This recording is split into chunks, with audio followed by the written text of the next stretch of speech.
What's up, y'all? It's Nifty Q. This is Gifted. We're here for another daily rehash, a rehash on Friday. We're about to go touch some grass. Hopefully, if you like to do those things, you're going to do it too. You survived another week. Congratulations, by the way. What's up, Gif?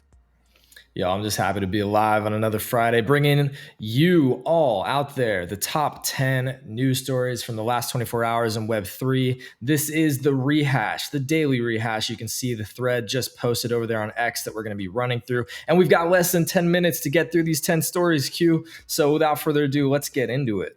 All right. I couldn't tell if this was a parody at first, but Killer Whales is coming. Season 1, there's going to be 22 global projects featured in this series, in this Web3 Shark Tank, if you will. There's a ton of different influencers that are on the shark table, if you will, or those that are going to be judges. You have Crypto Wendy O, you have NFT God.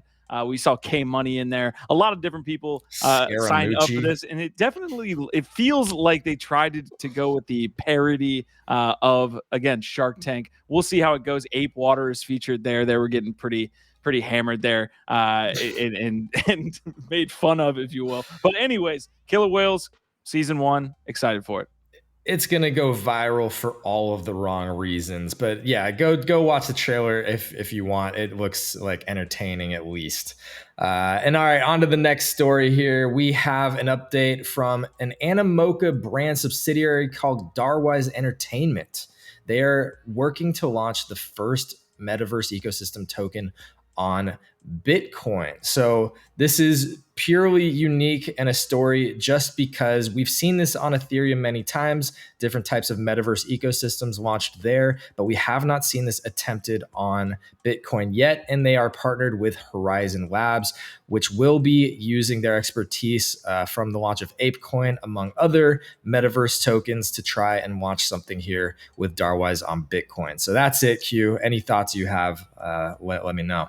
Yeah, Yacht Sweden never sleeps, man. So I'm excited to see what him and Animoca Brands can cook up over there on Bitcoin. I've got the next story. This one was a bombshell to me. Eric Snowfro, Eric Calderon, the creator, of course, of Chromie Squiggles, came out on, I believe, Friday morning and said that a collector had basically reverse engineered some of the code here to break down that the Chromie Squiggle data had some anomalies. So if I go into this post really quick, you can see about a 7-minute and 30-second video of just a breakdown of different traits and all these things that happen here on, when people are collecting different Chromies. Well, some of that is wrong, apparently. So Snowfro again came out and said, yes, this is true, and I am not going to change the data. Unbelievably, one of our community members, Marty McFly, actually owned one of the what they're calling true spectrum here, perfect spectrum Chromie Squiggles. And this man who created the video bought it from Marty before he actually unveiled all of this information. And Eric kind of got out and had to confirm all of it. Yeah, crazy local story from our specific Web3 network community mixed in with this news. I have to say, Squiggles being one of the few bright spots right now in the NFT world, we do not want to see projects like this catching FUD or, having errors and going down. I don't think this is the end of Squiggles. I just think it's a unique twist in their story. And to keep it moving right along to the next story, we have an update from Bored Ape Yacht Club doing something interesting and unique to onboard some new people potentially over in Hong Kong. They're doing their first ever open house. So you can see here the announcement on November 5th. They're going to be doing an open house, Bored Ape Yacht Club open house for anybody that has a ticket. You do have to get tickets and they go on sale September 18th, but it's just cool to see them opening up and trying to do new things to bring in the crypto curious. All right, I've got the next piece. You can't get away from friend tech these days. And to be honest, me and Gifted are both involved in the ecosystem, trying to innovate and trying to do different things there and trying to see what's up, kind of just experimenting with the tech and with the community there. But Sears came out with a couple different bombshell tweets here or posts, I guess. And he said, Friend Tech generated more fees than Bitcoin today. So that's obviously going to be a huge news story. I wonder if that does get picked up on kind of the broader crypto spectrum. But yeah, Friend Tech continues its ascent here. It did have a little bit of a pullback on the what you would call probably just volume front. There wasn't this surge in volume as well as some other pieces. But GIF, I think you have that story.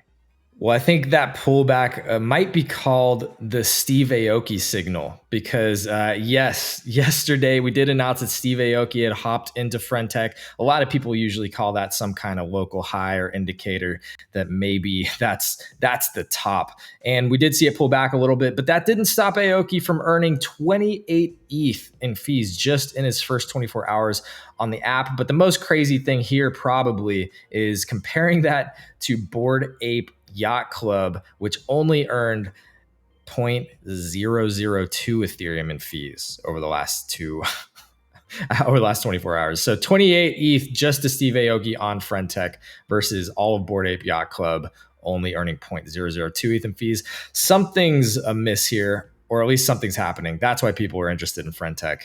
Some people are making bags. Yo, royalties are dead. I don't think Friendtech is dead just because Steve Aoki joined the platform, though. Are you thinking that? Nah, I mean, we joke, we kid, right? All right, so we had a heavy metal and rec league release here on Thursday. We were kind of covering this, obviously from the whole time that they were minting the assets, everything. We've been getting into Rift. We've been, kind of going through the founders boxes with Rec League. So the gameplay being released on Thursday was super important. What was going to be the sentiment? What was going to be the feedback on both games? And both games seem to have come back positive from the community sentiment piece. So that is really good. There were a couple anomalies, of course, we saw with Rec League that you did have to kind of construct your mech, and that cost ETH on Ethereum. So people are like, what the hell? I'm not going to spend, microtransactions on Ethereum. So the team actually came out and said, hey, we're looking at ways that we can solve this. This is from Orenji, though. He is actually he was in the Rift, and he was one of the main Rift players. He's also obviously playing Rec League, and he was saying great things about Rec League. He said Rec League is an incredible game, fast-paced fights, and has so much potential. He was talking about the same time leaderboard things that we were complaining about here on the channel about 2 days ago. So we will see how Heavy Metal Rift and Rec League go from here. I was able to jump into Rec League, by the way, got my ass kicked. I definitely need a controller to play. Nice. And yeah, it's good to see positive sentiment coming out for both of these. I also saw some positive sentiment around people crafting and leveling up in the Rift, which is exciting to see. But we do have to keep it moving here. We have story number 8, and this is from Adidas. There is a burn window right now that only lasts until September 18th. And why does this matter? If you still own the Into the Metaverse NFTs from phase 1 or 2, and you do not burn it to get your alts by September 18th, that means you lose out on PFP and future utility. So this is for all the Adidas Into the Metaverse holders. Make sure that you get in on this burn window by September 18th. Those assets are such a throwback. Like I'm getting full 2021 FOMO here looking at those Into the Metaverse assets. All right, I have the next piece here, which is going to be the Machi proposal. So we were covering Machi trying to sweep the floors of BAYC, MAYC. The last night at 9 p.m. Eastern, the voting went live. And as of right now, or at least a couple hours ago, Machi was losing that battle. You can see here 2.2 million Ape voted against and 1.6 million Ape for. It should be noted that Machi himself owns more than what is on the board right now. He literally owns like 4 million Ape, I think even more. But so there's going to be a flurry. This goes until September 21st. All right, that's interesting. I'll be surprised if it doesn't pass, but it's great to keep following it and see what happens there. And we do have the last story here from Oniforce, one of our favorite collections, of course. And another note about the specific date of September 18th. I guess that's Monday. Seems like an interesting date, a lot happening. But here we have just learned in some breaking news that this is when the season 1 point system for Oni will kick off. So there you go. That's it. That's the update. September 18th, a big day.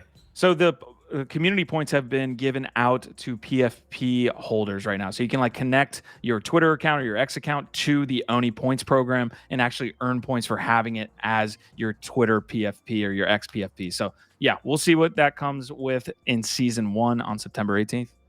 That's it. Y'all, we did it. Welcome to the Feels weekend, good. baby.